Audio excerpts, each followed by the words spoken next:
SSLC ಫಲಿತಾಂಶದಲ್ಲಿ ಹೆಗ್ಗಡದೇವನಕೋಟೆ ತಾಲೂಕು ಮೈಸೂರು ಜಿಲ್ಲೆಗೆ ಪ್ರಥಮ ಸ್ಥಾನವನ್ನು ಪಡೆದು ಐತಿಹಾಸಿಕ ಸಾಧನೆ ಮಾಡಿರುವ ಹಿನ್ನೆಲೆ ಈ ಅಭೂತಪೂರ್ವ ಯಶಸ್ಸಿಗೆ ಕಾರಣಕರ್ತರಾದ ಮಾನ್ಯ ಕ್ಷೇತ್ರ ಶಿಕ್ಷಣಾಧಿಕಾರಿಗಳಿಗೆ ಕನ್ನಡ ರಾಷ್ಟ್ರೀಯ ಶಿಕ್ಷಣ ಒಕ್ಕೂಟದ ವತಿಯಿಂದ ಭವ್ಯ ಗೌರವ ಸಮರ್ಪಣಾ ಕಾರ್ಯಕ್ರಮವನ್ನು ಹಮ್ಮಿಕೊಳ್ಳಲಾಗಿತ್ತು.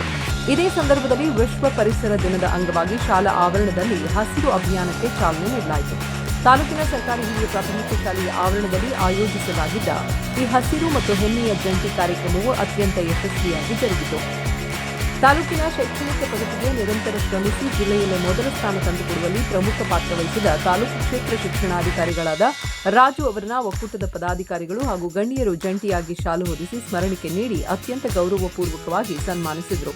ನಂತರ ವಿಶ್ವ ಪರಿಸರ ದಿನಾಚರಣೆಯ ಅಂಗವಾಗಿ ಶಾಲಾ ಆವರಣದಲ್ಲಿ ಮಕ್ಕಳು ಮತ್ತು ಶಿಕ್ಷಕರ ಸಮ್ಮುಖದಲ್ಲಿ ಗಿಡವನ್ನ ನೆಡುವ ಮೂಲಕ ಪರಿಸರ ಜಾಗೃತಿಯನ್ನ ಮಾಡಿಸಲಾಯಿತು. ಕಾರ್ಯಕ್ರಮದ ನೇತೃತ್ವವನ್ನು ಕನ್ನಡ ರಾಷ್ಟ್ರೀಯ ಶಿಕ್ಷಣ ಒಕ್ಕೂಟದ ರಾಜ್ಯಾಧ್ಯಕ್ಷರಾದ ನಾಗಲಿಂಗಸ್ವಾಮಿಯವರು ವಹಿಸಿದರು. ಮುಖ್ಯ ಅತಿಥಿಗಳಾಗಿ ಆಗಮಿಸಿದ ಪ್ರಮುಖ ಶಿಕ್ಷಣ ತಜ್ಞರಾದ ಅಚ್ಯುತರಾವ್ ಅವರು ಮಾತನಾಡಿ, ಗ್ರಾಮೀಣ ಭಾಗದ ವಿದ್ಯಾರ್ಥಿಗಳು ಜಿಲ್ಲೆಗೆ ಪ್ರಥಮ ಸ್ಥಾನ ತಂದಿರುವುದು ತಾಲೂಕಿನ ಶೈಕ್ಷಣಿಕ ಇತಿಹಾಸದಲ್ಲಿ ಒಂದು ಮೈಲಿಗಲ್ಲು ಅಂತ ಶ್ಲಾಘಿಸಿದರು.